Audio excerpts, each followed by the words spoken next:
المنتخب المغربي يفعلها ويفوز بكأس العالم. ألف مبروك للمنتخب المغربي الذي أعطى درسا في الصبر والجدية والمثابرة. ما في كلام يوصف اللي سواه شباب المغرب.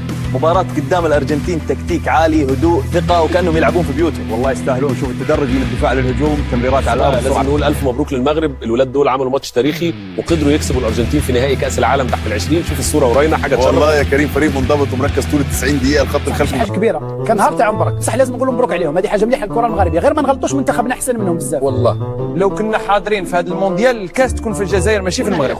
شوف المغرب ربحوا، بصح حقيقه ماشي حاجه كبيره. المنتخب هذا تاعنا لو كان راح والله غير يدير فيهم كراس. هي المباراه تاعهم مع الارجنتين لعبوا شويه رجوله، بصح باش نقولوا بطل عالي رانا نشوفوا غير البليده تاع الحظ تاعنا كان يطيح.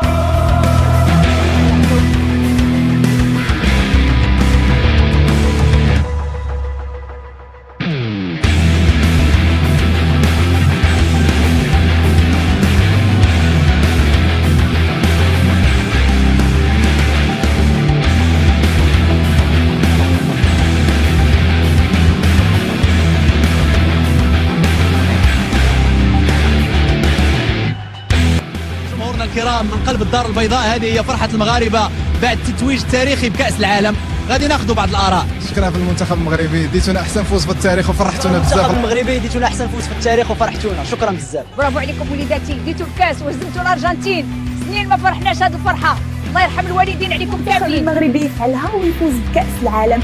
ألف مبروك للمنتخب المغربي اللي أعطى درسا في الصبر والجدية والمثابرة. شكرا لكم